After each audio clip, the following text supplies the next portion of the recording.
Tech Talk with Matthew Dickerson. Matthew Dickerson. Tech Talk. Sit back and relax. It's time to talk technology. Hello, all you 21st century adventurers. Congratulations on surviving yet another Christmas New Year period, and congratulations on selecting us again here at Tech Talk with Matthew Dickerson. We're going to dive into the next 45 minutes of the new year with a bunch of gadgetry to keep you alive and well and entertained and, well, charcoal free. And here to tell us what I mean by all of that is our very own techspert. It's a freshly washed Matthew Dickerson, and he's come straight from the Test cricket at the SCG. Matt, you've got that I've been to the members stand glow about you today. Except we didn't quite get a result, James. We were pushing there, but that little old rain got in the road. Surely they can put a lid over the SCG by now. Yeah. Yes. So very interesting, and we are at Season 3, James. Episode 2, I'm calling this. Last week we had the best of from 2022. So that must have been hard to choose from. It was actually. It was hard to get it down. I got it into the top 25, the 25 most popular episodes. Ones, yeah. Yep. Right. So we got that. So that's Season 3, Episode 1. So we're already to Episode 2, James, of Season 3. It's happening He's already. getting away from us. Tried Christmas before we know it. But it has been interesting, just feedback from people and things that are changing so quickly and the new world that we live in now. And it really struck me the other day. I've got another Tesla on order for one of my staff, and it's a whole new process you have for ordering a car these days. You don't walk into a car dealership and look at the cars and kick some tyres. Well, there are a lot of people who still want to do that. Well, and I was one of them until about September of last year. Yeah? You're right. There are some people who still do that. There are some car manufacturers who still do that and still expect you to do that. But, of course, there are other car manufacturers. The new wave, the whole paradigm shift that we're moving through with car ownership and car purchasing, where you just look at the specs online and click and put your deposit down and away you go. So I did that a few months ago for, again, this new Tesla for one of our staff members. But I got an email the other day that just shows me how much the world has changed. I'd agreed to a price back a few months before the end of last year. As you do, you're choosing to buy something. Here's how much we're going to charge you for it. I'm prepared to pay that much. End of story. You put your deposit down. When you receive the goods, you pay for it, or before you receive the goods, just before that, you pay for it. That seems fair and reasonable, a normal transaction. But I got an email last week from Tesla, and they said... Hang on, good news or bad news? Well, you tell me. It said, your new Tesla is almost ready to be shipped. And keep in mind, when they say shipped out to you, they literally mean... They put it on a truck and they'll drive it to your front door. That's right. So no going to a car dealership it's awesome, to pick folks. it up. When you see that truck arrive, so that's always a little puppy dog bouncing around. That's always interesting. So that you do get the car with very few kilometres on it as well, because it's actually been put on the back of a truck. So they drop it off to you. But they said, by the way, we've improved some of our production techniques and we're moving ahead in the way we do things. So it's actually a bit cheaper. So that last invoice we gave you, please don't pay that. We're just about ready to deliver to you. Here's your new invoice, and it was about $1,000 cheaper. Oh! What company does that? Yeah, what organisation does that? Surely most would just say, oh, by the way, good, prices have gone down. They agreed to that price, so they were happy to pay that price, so be it. But no, they said, we haven't delivered it to you yet, so we'll charge you that. Now, the thing is that it might also go the other way. I'm not sure.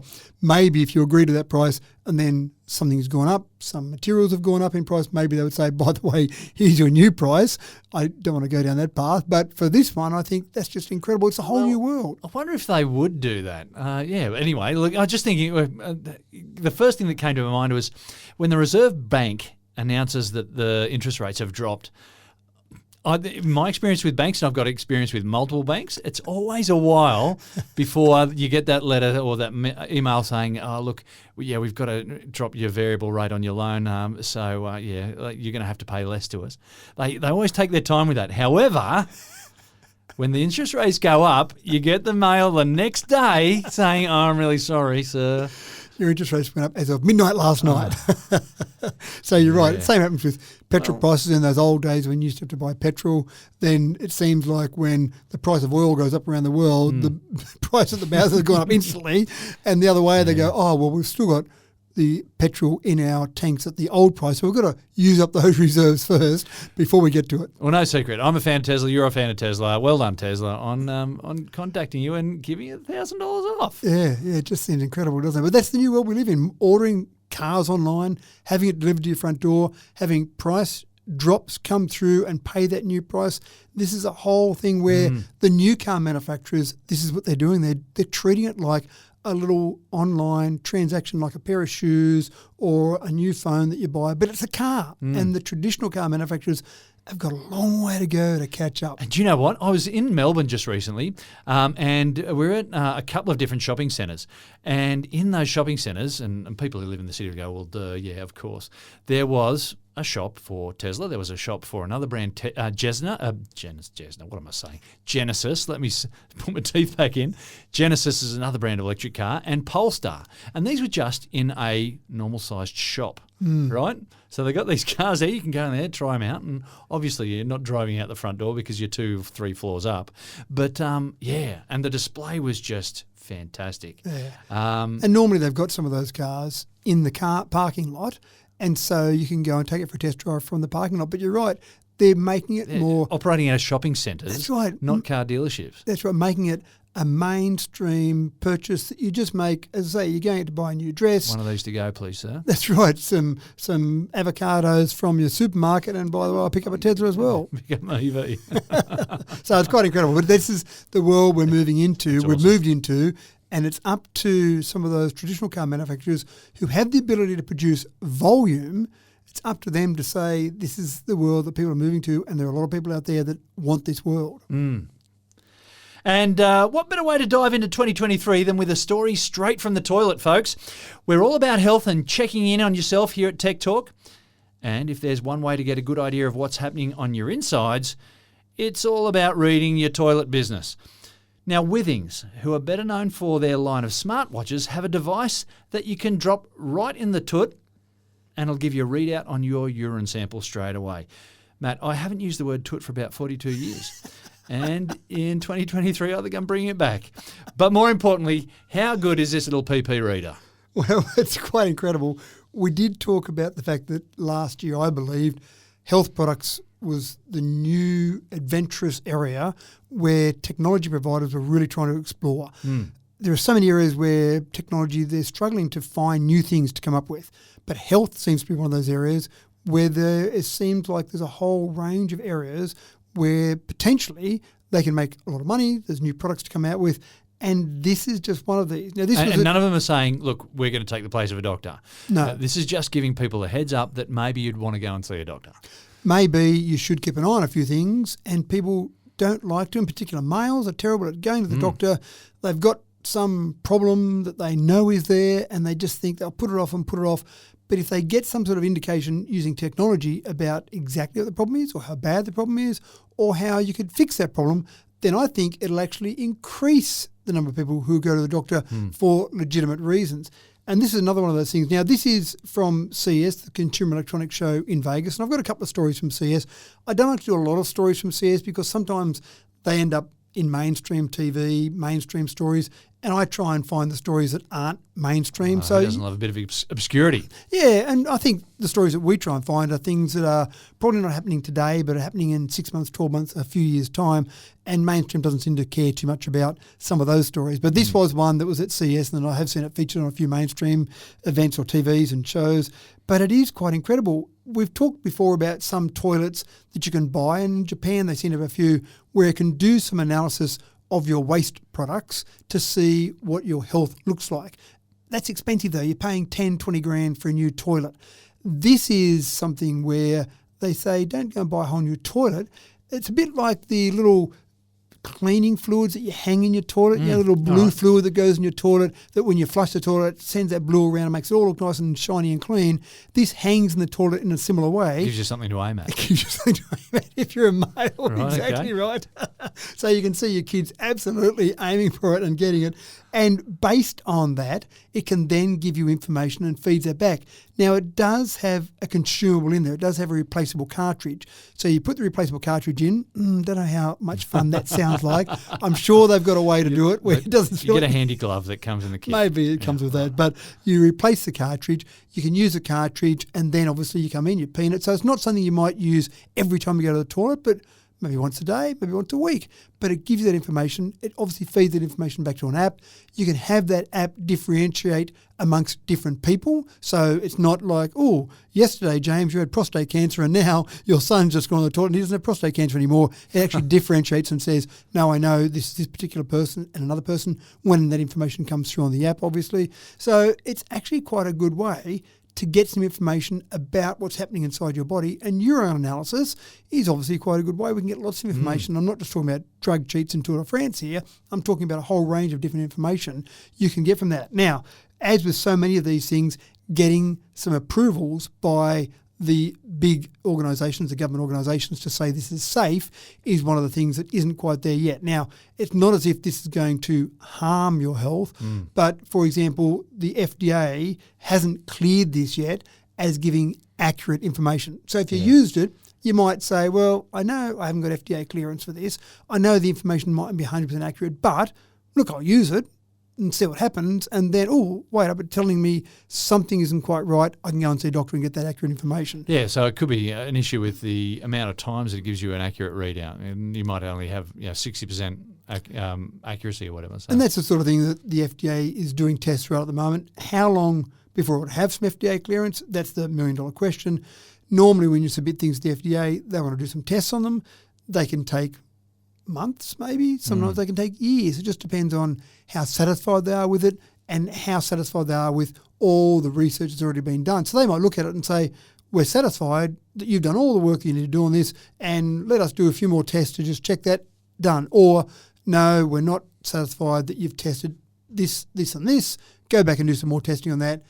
Do your R&D a bit better, come back and give it to us. So there's no definitive time frame on how long. But these are the sort of things that I can see. And I can see new companies popping up, James, that will have a focus on just technology and our health and really trying to work out ways that we can better monitor a whole range of things in health. But this is an interesting one. It's called the U-Scan.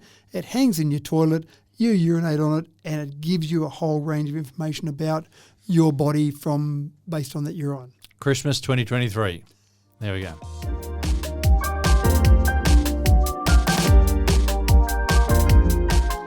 In the age of MasterChef and My Kitchen Rules and every other variant of cooking show on the reality show market, there's a lot of pressure to become a master in the kitchen.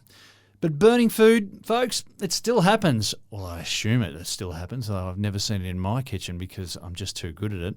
And so novices need every bit of help that they can get. Samsung have come to the rescue and will hopefully reduce kitchen catastrophes from here on in with their new breed of oven that'll warn you before the food begins to burn.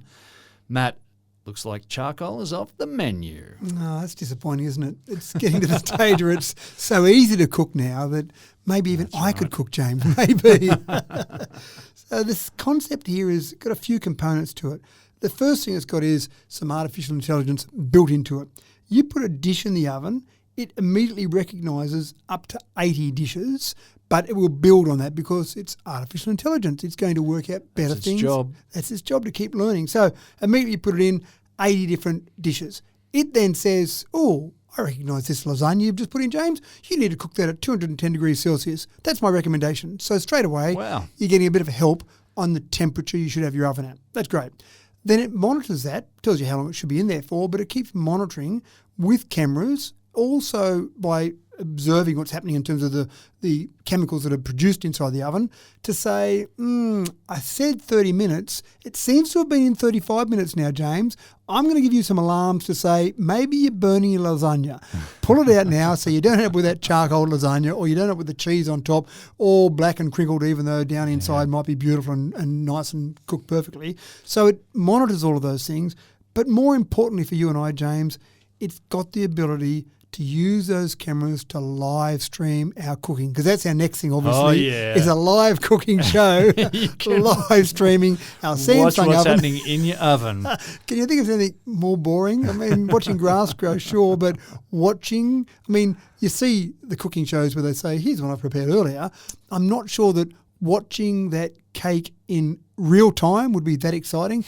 Watching a sped up version, sure, I can understand that, but watching it in real time, gee, it seems to be cooking. Wow. See, so many ovens have got a window in them.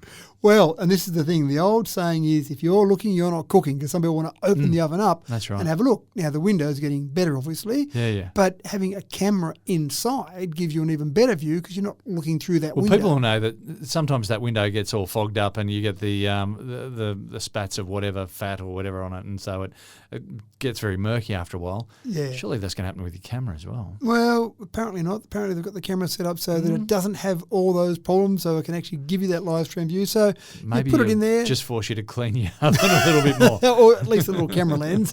So you go out there, sit by the pool, pull out your phone, check on the phone to see how the of cooking course. is looking. Then be wherever you can just duck downtown and do some shopping while you're waiting for it to cook, so you can keep Still be checking on watching it. that lasagna. And I reckon you could probably turn off your oven if it got to the stage where you Of course. duck downtown and it was Well, if taking. you couldn't, you'd have to get another model. That's right, exactly right. So if your coffee took too long downtown when you ducked down to get your coffee, you could just go, oh no, it's going to burn if I leave it on now. I'll just turn it off, turn it get off. back home. May not be perfect by the time you get there. But again, we seem to be getting more and more things connected. Remember the internet refrigerator? So when people say, sorry, I can't cook, you can go to them, that's a lie. That's right. Now you don't have to. You leave technology. But remember, I think it was LG that came out with the internet refrigerator. It was Yeah. something ridiculous. I looked Yeah, at buying well, one. It was $25,000 or something Did you ridiculous. buy one, did you? No, I looked at it and I went, okay, let me just see what I'm getting for my $25,000. I'm getting an iPad on the door. Not convinced that's You worth can it. Go and buy yourself an iPad and some blue tack. And stick it on the door. That's right. So I wasn't convinced about that, but we're getting better. Even Samsung, when they talked about this oven, they talked about some of their refrigerators as well, where they're internet connected. And then they got the stage where you could scan your barcodes and you take things in and out and get your shopping list and a whole range of things. So, look, I'm not convinced about having the technology linked cooking items and refrigerator, but then again, I don't do a lot of cooking, James. So maybe for someone that does, maybe they're going, finally, at last, this is what I've always wanted, my oven to be connected to me so I can check on it and get the advice. See, actually, if you were a good cook, you probably wouldn't need the advice, would you? Maybe you still would, I'm not sure. So anyway, keep an eye out for this Well, one. for those people who are struggling because they keep burning their lasagna, all your problems are solved. That's right. This is it. Keep an eye out for it. Samsung has got this whole range of new products out there ready to go. Super duper.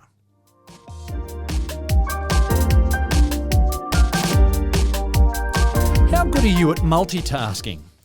Well, there's a new office desk, or should I say workstation, because it's 2023 after all, and it's from Acer. That'll have you getting the job done while you get fit and saving the planet all in one go.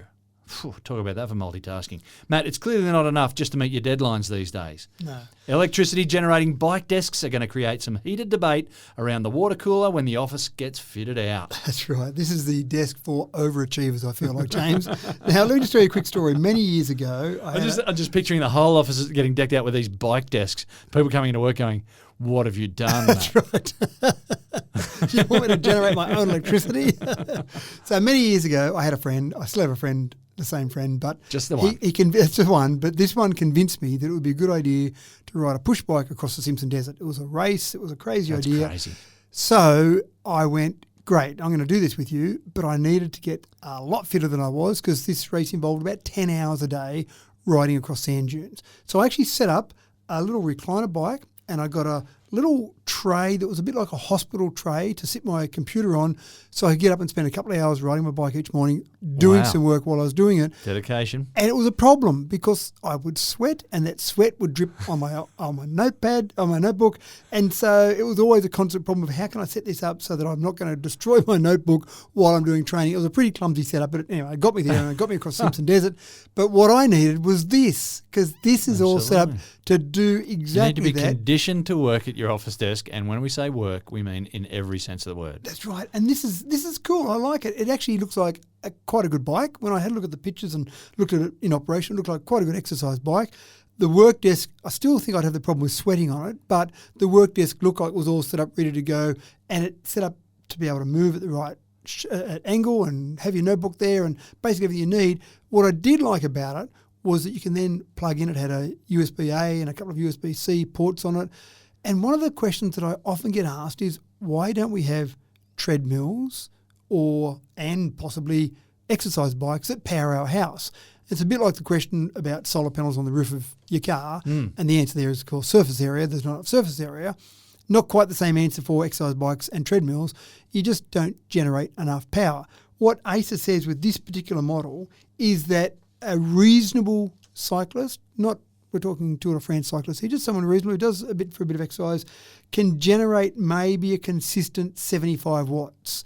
Now, if you break that down, if you want to power your house, forget about that. There's a light bulb there. There's a light bulb an old-fashioned incandescent one. That's right. Well, I thought I'd break it down to see what it might charge in terms of devices. So if you get a modern Samsung phone or a modern iPhone, often the charges for those are 20 or 30 watt charges. So, for example, if you're generating consistent 75 watts, presumably the bike itself, because it's got some little readouts on it, needs a little bit of power to run itself. So let's say we've got 60, 50 maybe watts left over. So you could probably have 2 devices plugged in, 2 phones, maybe a tablet or an iPad, for example, and a phone plugged in and charging them up. But that's about it. So you're not going to power your house, even if you get all your kids on it, all your family on it to just power enough. You're not even going to boil a jug of water, for example, or have a cup of tea, but you could power your devices. And what I thought about then when I was looking at this device was there's a problem with childhood obesity. So kids sit down in front of the TV or in front of the iPad. In the classroom. Imagine, you know where I'm going, don't you? I do, and I'm liking it. You give kids Are you listening, Department of Education heads? Right. You give them their computers or their iPads flat at the beginning of class, and you say, rightio kids, there you go. You've got some work to get finished, but your device is flat. So to get it going, get on your workstation, start pedaling away. You'll generate enough power to just keep it trickle charged, to keep it up and running. You're not going to put a lot of extra charge in, but during the next class, you're going to pedal away and be able to use your device. At the end of that, you might get another 5 minutes out of it, then it's flat again. Go to the next class and away you go. So these kids are going to be pedaling away for their 6 hours a day. I can see some holes in the plan. There are teachers among my fraternity that are thinking, there's some holes in the plan where the kids will just tell you to get stuck. But they say, I'm not doing any work. Some kids that'll go, right, I've got to do this, and I'll get busy. And there'll be others who'll say, I couldn't do that assignment, sir, because I couldn't get my bike pedaling fast enough. What we need is for the room to be on fire and there to be a whole lot of fans, or maybe the water pumpers charged by the pedals. Maybe that, yeah. So anyway, I do like the idea because people do sit behind a desk all day and they're obviously a very sedentary. Yeah, that sounds right. Yep, lifestyle. And so just getting to the stage where you're doing some exercise while you're doing some work. I'm not sure whether unions will get involved, whether there's some sort of, there'll be some issues there with people saying, sorry, you can't make me sit on that and do it. But for people who might volunteer, I like the idea. So I'm just picturing the cast from The Office and them walking in and seeing all these pedal desks set up and just the mutiny that ensues. Anyway, it's an interesting concept. I think you talk about people that stand at their desks now. You talk about people doing different things just to get away from that lifestyle where they're not doing very much at all. Spinning the pedals while you're working away, generating a bit of electricity sounds like a good plan to me. Maybe not a great plan, but a good plan at least.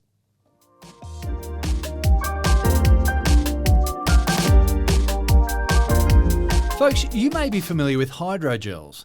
Hydrogels have been around for a while now and they do a super job of soaking up moisture, much better than any other cloth or paper option. They're in nappies and women's hygiene products that make them so good at what they do. They tend to come in the form of tiny little beads that swell when they absorb water. Check out the thousands of cool YouTube videos about Orbeez, and that's a brand of these little hydrogel spheres. In their dry form, they're quite brittle, and they're not really suitable for domestic purposes.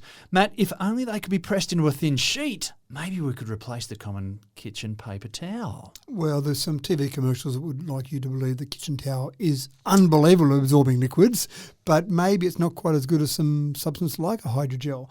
They do talk about hydrogel can absorb 100 times its weight in water, which sounds quite incredible. Now, you're quite right, though. Trying to use them over and over, trying to use them in some sort of format that's in a domestic situation doesn't really work because they do become quite brittle and they deteriorate quite quickly after they dry. So you use it once, that was fantastic. Look at that, I mopped up all that, and you go to use it next time and it crumbles in your hand. But there are researchers at the University of Maryland that are getting to the point where they're using a form of hydrogel not to hold 100 times its weight in water, but to be 3 times better than paper towel. So not 100 times, but 3 times better than paper towel. And actually at the point where you can cut it like paper, so you can use it like paper towel. It's got all the same sort of properties as paper towel, but it's actually using hydrogel, so it can absorb a lot more water. So again, when we think we're at the point where we've done everything we need to do, we've got paper towels, we spill a bit of water, we use it to mop it up, surely that's good enough. There are still people out there researching better ways to do. Keep telling the kids in my everything. classes that material science is where you've got to go to get the big dollars. You come up with something that we need that we haven't had before, and you're in the dollars. Well, that's right. And I think even better than things we need, things we don't know we need. Yeah, that's right. I thought paper towel was good enough. But no, if they come up with this and this is on the shelves for me to go and buy one day, I'll go, paper towel, I've got hydrogel over here, I'll go with the hydrogel I've product. got to mop up my swimming pool. That's right. So I think you're right. The whole idea of material science, the whole idea of that advice, good advice giving to your kids there, in terms of material science, there are so many different things that we can create, adapt, change, modify, come up with things that you don't know you need and then make them so they're a part of everyday life. That's the So key. that is the key, absolutely right. So this is an interesting one. It's able to be used for blood, able to be used for water, able to be used for mopping up any liquids at all. And again, that property where it absorbs more, but getting to that stage where you can reuse it, that's the secret, I think, and that's where they're headed. Again, you can't buy this off the shelf yet, but the research is happening, and It's give on it the a way. year. Yeah, I think there'll be something like this out there. Exciting times.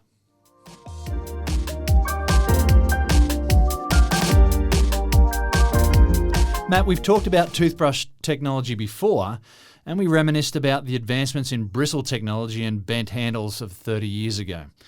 Several months ago, we introduced the concept of the sonic toothbrush that does all your teeth at once. Well, the Y-brush is out now and on the market, and Matt, I gather you're very interested. I want one. Not that you've got terrible teeth, Thank you. but I do want one, though, because time, 2 minutes. Who's got 2 minutes? Who's got 2 minutes? No. to brush their teeth properly? A friend of in a hurry mine to go to told me bed. that his dentist said, We're out the door. that's right, he said he wasn't doing a bad job with his teeth. And so his dentist said, I'm going to give you a timer, probably sold him a timer, but here's a timer. It's a 2-minute timer. And he said, I didn't realise how long 2 minutes was. It takes a long time to clean your teeth for 2 minutes. So he's trying to do that every day and using that. And I just think, who's got 2 minutes? That's a long time over a week. That's 14 minutes. That's so much twice foamy a day. toothpaste in your mouth. That's so right. much spitting. That's half an hour a week if you did it twice a day. Crazy. So the Y-brush promises 10 seconds. Now we're talking. They don't come with a timer because they figure most people can count to 10 slowly, and that's it. And we've talked about them. And again, one of the things that we find on this particular podcast is we talk about things that are futuristic. So we might have talked about a Y toothbrush, a Y brush a year ago maybe. And now you can finally buy one in the US. You can't get it here yet. I've gone searching for it. And you know those annoying little sites that say, put in your postcode or your zip code, and you put in a 4-digit zip And it code. doesn't know what you're talking about. That's right. And it says, sorry, this zip code does not compute because it's looking for a 5-digit zip code in the US. So I couldn't actually get one delivered to me here in Australia. But hopefully, it won't be too far You away. just got to tap your American contacts on the shoulder and say, look, can you harbour a Y brush for me? Well, I have done that before. My brother does live in America, and I have done that before where I've had things sent to him for him to repost onto me. So not sure if that's illegal or if I just admitted some it great can't be. larceny It's a there. Y brush. It's a Y-brush, that's right. So this is quite fascinating. 35,000 nylon bristles. Looks like a mouth guard. So you put it in your mouth, you've got all those bristles that go to work at the same time, and that's why it's quicker. Because with a good old-fashioned toothbrush, yesterday, You go in and around. And one little thing just up to and get down. around to all those teeth. Whereas this does them all at the same time. It's so logical. It's so sensible. Why hasn't someone thought of it before? Which is what we say about lots of great inventions. So only $80. Doesn't sound like it's too expensive. Electronic toothbrushes, I'm sure you pay $20 or $30 for those. But for this, the amount of time it would save me, that'd be enough money I'd get back in weeks, wouldn't it? Surely. so it sounds great. Go out there looking for it. If you're in the US, then go and purchase one. I think that sounds like a great It idea. makes your head vibrate while it does it, because that'd be an interesting sensation. I don't know how hard you have to clamp down on it. I'm convinced I've got to get one, and I'll tell you how it works. I'll tell you if it does vibrate your head, but I'm sure that it just sits there, you clamp on it like a mouth guard, and away it goes, and then at the Have you end ever of it, bitten down on an electric toothbrush? And I was feel trying to oscillate and just to feel the vibrations. no, Do it, folks. It's fun. It sounds like it.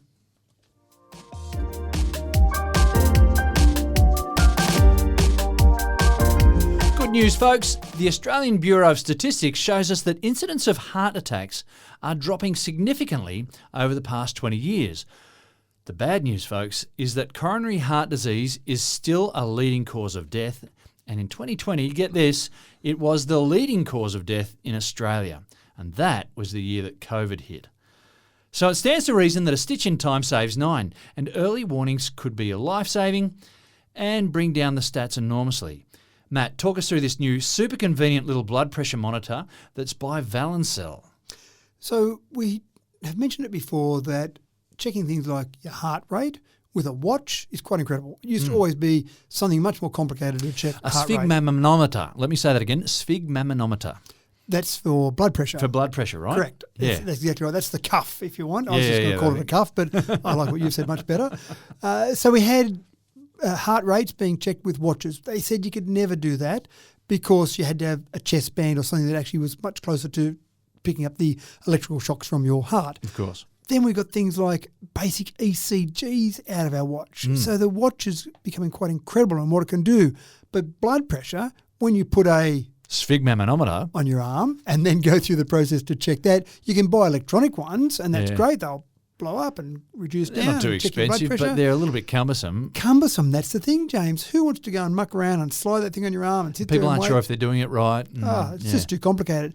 So what we really need is a convenient way with a watch maybe, not quite there yet, but some convenient way to check our blood pressure so that we can just check some of those vitals. And we said at the beginning of the show, this is not trying to replace a doctor, but it's just keeping an eye on some of our vitals to see how our health looks. Check your heart rate, sure, might be racing, that might give you some sort of warning. And I had a friend recently who actually did have a heart rate alert from his watch that said his heart rate was a bit high, just sitting there resting, and went and got checked out. He actually had an allergic reaction to something. So it was a good way.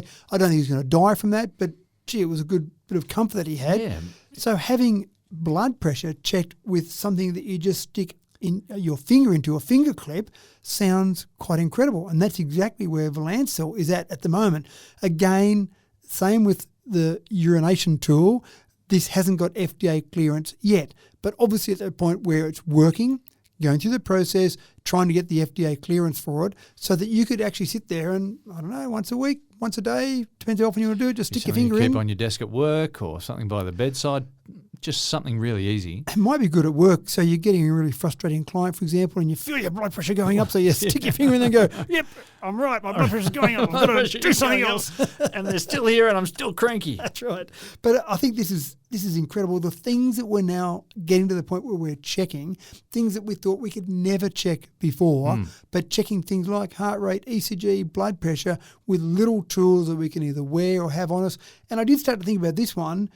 Getting a finger clip to measure our blood pressure is a starting point. I just wonder how long before our watch will have this built in. I have no idea whether it's possible, but again, I remember having conversations with people who knew lots of stuff that said that we'd never be able to measure blood pressure or ECGs with our watch. So measuring it with something like this sounds like it might get there. But at this stage, finger clip, put it in there. Of course, it's got an app that links to your app, gives you blood pressure. I think the more important thing with this sort of thing, as well as it gives you that historical view. So you might say, Sunday nights, I'm just going to stick my finger in there, wait for 20 seconds, who knows how long it takes, and get my blood pressure. And just over time, keep an eye on that. Oh, my blood pressure's going up. I better get my cholesterol checked. Oh, my cholesterol's going up. I better take some action about that, whatever it might be. But I think getting that historical view and also being able to take that to your doctor and say, here you go. I'm not sure how accurate it is. I'm not sure if the blood pressure is perfectly accurate, but I've got a trend here that seems like it's going up. That doesn't look good. What can you tell me about it? All those sort of things. But I just think this is fantastic to see that we're getting to that point where you can check your blood pressure by sticking your finger in a finger clip. And if it's not easy to do, people won't do it. Hit the nail on the head, yeah. Go through a complicated process. And those sphygmomanometers that you can use at home, the electronic ones, and they're not too expensive. You can buy them from the pharmacy. But to go through all the trouble of putting on the cuff and then working out what buttons to press or whatever, and then how to read it, it's just. It does, and it makes funny noises, and it blows up and goes down, and who wants to do all that? I've got more important things to do. So, these sort of things, fantastic.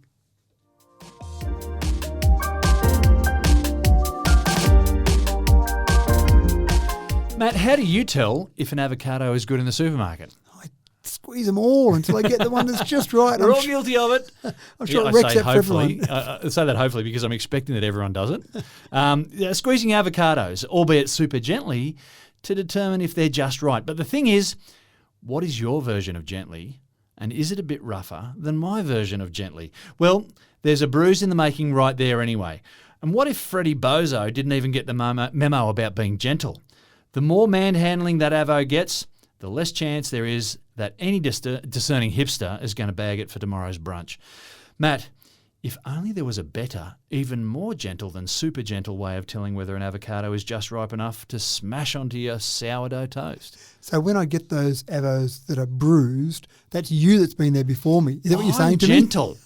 I am super gentle, and I've got that fine sense. I know exactly how to I always feel guilty if I squeeze a couple and think, someone else is going to buy Yeah, that. people are looking at me while I squeeze this. Oh, you wrecked another avocado, mate. So one of the things that's quite incredible is how much food we waste. Apparently about 40% of perishable food brought to market is discarded. That's a huge amount. We need some recipes for some dodgy bruised avocados is what we need. Yeah, we've got banana cake for old brown bananas, Yes. so bruised avocados, that's right. If you've got them, send them in, folks. But that's all perishable food, not just avocados. Yeah, I 40% know. of all perishable food. That's a lot of people maybe we could save from starvation. But again, what happens? You go and squeeze it, bruise it, whatever. Oh, now it's too soft, and then eventually no one wants to buy it and it gets thrown out. So, as we see with technology, this particular company has brought out a device that can blast an avocado with a little bit of red light and tell you how squishy it is. And the great part about Love this that. is it gives you the squishiness. I'm not sure if there's a unit for squishiness, but it gives you... I'll make one up in a minute. Give me Thank a you. moment. It gives you a unit for squishiness. So you might like 17 on the squishiness scale, and I might be a 15. So I stick my avocado in this device. It tells me how squishy it is, and then I can get one that's just the right level of squishiness for what I like. And if I think of bananas, for example, my dad loved brown bananas. They were disgusting. I used to hate them. He used to Crazy get man. them when he would buy them brown. I go, no, Dad, buy them yellow, and you can have it in a few days' time. So I like my bananas Back in yellow. the day, the greengrocers would see him coming, he'd just bring out the box of brown bananas. The ones that would have been They're all discarded, yours, some of Mr. those Dickinson. 40%. That's right. But for avocados, I'm sure that people will like them at different levels, and depends what you're doing with it as well. If you are smashing it on your sourdough, or you're just putting on a bit of toast, or whatever you're doing with it, you might like it at different levels. But having some way of checking it. Now, the minor problem here is this device is a little bit large to just carry into the supermarket with you. So they might think you're carrying something a bit dangerous when you walk in the supermarket with this it'd device. be worth Woolworths and Coles' way for them to just have one there. That's at what I'm the hoping. supermarket. They have scales there. You can weigh your products that you're about to buy. Yep. Having this device there, it's actually not too large. It's about, say, 10 centimetres tall, and an avocado just sits in the end of it. So you basically put it in, it gives you the squishiness level, and then take it out. So you could actually easily have it there, put it in. Oh, no, that's a 12, no good. Oh, 15, that's what I want. I'll take that one, thanks. So I think that sounds fantastic. Maybe the squishy unit could be a Tickle Me Elmos or something. I don't know. I'll keep working on it. Keep working it next week. Jellyfish. I don't know. So this sounds quite incredible, but I actually think there's a huge amount of potential there for a whole range of products, because this is focused on avocados, and maybe for whatever reason this particular company decided that avocados were easier to work out the squishiness level via technology. But surely it applies to lots of things. Mangoes, I love my mangoes, but they've got to be just right. Bananas, we've already mentioned there. Peaches, I don't know if you get squishy peaches anymore. They always seem to be hard They now. also, rock hard. Yeah, that's right. But so many different fruits you can have with different squishiness, and people want to buy them just at the right level. So surely this avocados today, lots of fruits tomorrow, who knows? But again, I like the idea when you walk into a supermarket and there are testing devices above the various There's fruits. an and you avocado just- meter. Yep, you stick it in there and check its squishiness and get the one you want. People would be happy with what they buy, less likely to throw it out, less food waste. Sounds fantastic. I think a whole range of benefits, and makes it better for what I want to put on my sourdough as well.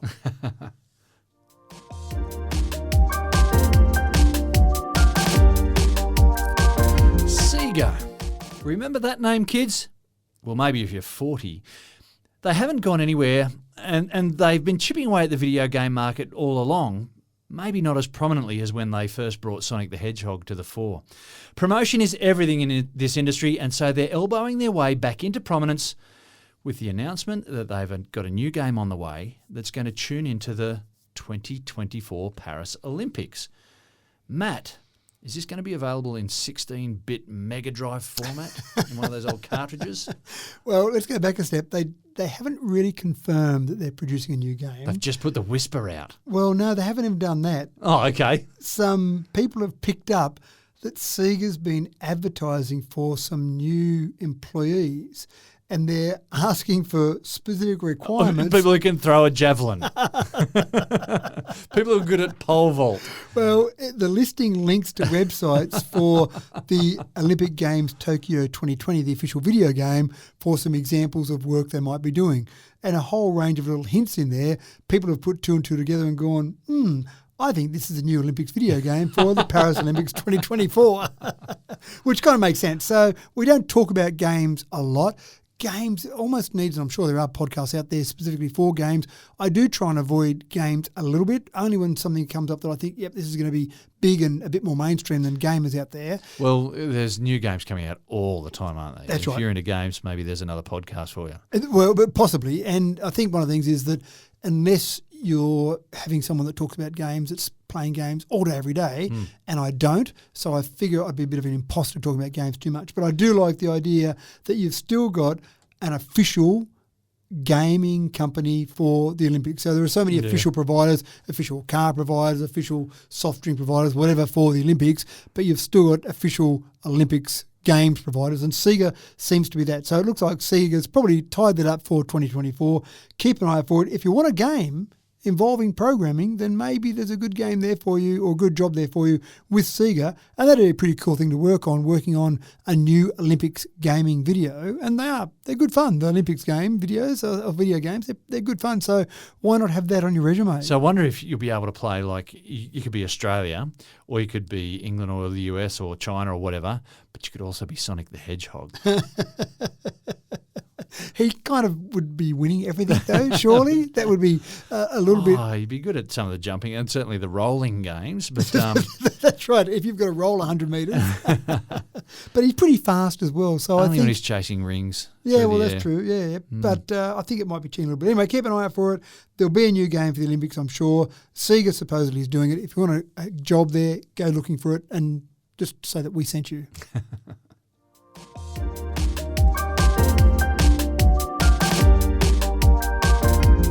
Now, EV range anxiety is still prominent in Australia, particularly when you talk to people in regional settings.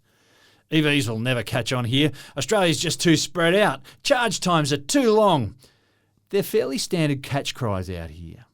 But where there is a will, there is a way, and Kenyans are showing us just that. They'll show us Aussies up because they have a battery swapping scheme now for their electric motorcycles, and that just demonstrates how so many problems have solutions and everything else just sounds like an excuse. Matt, talk us through this African ingenuity. Kenya has more than 1 million motorcycles. Fantastic. Motorcycles, great way to get around, so fantastic. But they want to start the changeover to electric motorcycles. The problem is that batteries are expensive, and so to swap some of those people over, to get some of these million motorcycles swapped over, has been too expensive to this point in time. So what started is basically battery swapping stations. So you can now go out in Kenya and buy a motorcycle without a battery. So it's just a shell of a bike. It's a shell of a bike. Which is pretty cheap. That's I exactly would right. hope. So $2,200. Oh, there you go. So pretty inexpensive, Boom. but not much good without a battery. So you buy an electric motorcycle and it goes nowhere because it's got no battery. But then you basically rent the battery. So you call into one of these battery swapping stations that are popping up everywhere and you pay your small amount of money. You're talking about maybe $8 a day for your battery. You get that battery, and if you use that battery over 3 days, 4 days, a week, maybe a day, that's fine. You're just paying for the rental of that battery so you can use it as many times as you like. So you can come back in and swap it out several times a day or once every 3 or 4 days. That model will probably change, but what they're trying to do is encourage people to get into these motorcycles, change over a better way of transport, obviously much better from a pollution perspective, more efficient in a whole range of ways, but it sounds like a fairly inexpensive way to do it. Come up with $2,200. Maybe not everyone's got that, but that's a reasonable number. And then just pay your $8 a day, $9 a day, and you've got your batteries to just keep swapping over. And you've always got that charge battery. So you don't have to worry about charge it. You don't have to worry about finding somewhere to plug it in at night. How long am I going to have to wait for it to charge? You just ride it. Oh, I'm getting flat. Just call in a battery swapping station. And it's quick. And that's the whole point of it. They're trying to make it so that you take away all those problems that people have with any type of electric vehicle. So you basically call in, swap the battery over, done very quickly. We're talking minutes here, and away you go again. And it sounds like a fantastic solution. So I like the idea. I like the fact that they're saying we're going to attack this problem in a slightly different way, but use the technology that's out there and start really attacking this. So companies out there at the moment, they've already got 50 of these test electric motorcycles on the road right now. They're planning, this one company's planning on having 1,000 on the road by the end of 2023, but this is one company. There are other companies who go, oh, I like that idea as well. Let's see what we can do. 1,000 isn't a million, obviously, but this is the very start of this revolution, and I can see these bikes being changed over fairly quickly. Yeah, it's a snowball effect, I think, and it's just that level of ingenuity there to solve an excellent problem. Yeah, that's right. And this is the problem. You do see people who say, who cares about my one little motorbike and the pollution that's putting out, because I'm not going to change the world by changing my one motorbike. But one motorbike times a million, that starts to be a fair bit of pollution. Changing all of those, one motorbike at a time, I think can make a huge difference there. So I think it sounds like a great idea. I like to see countries that maybe aren't the wealthiest nations in the world saying, you know what, we're still going to do our part for climate change, and we think we've got a solution that will solve this problem as well in a different way, and that's exactly what's happening here. Fantastic. And on that note, we'd better wind it up, or else 2023 will be over before we know it. Thanks for another cracking Tech Talk, Matt. Always my pleasure. I missed the last couple of weeks, James. I finally, we're back now into it. It's a long Christmas break, isn't it? It is. I'm not sure why, but I have a real inkling to bust out the old Sega Mega Drive and see if I can still work some magic via my old mate Sonic the Hedgehog. Once again, it's been an absolute pleasure tech talking with Matthew Dickerson. I'm your host, James Eddy, pedalling away furiously at the desk to ensure that we've got enough electricity to bring you the show each week. We hope to catch you again next week. Don't forget to share the good word with your friends to join us for next week's podcast. Until then, have a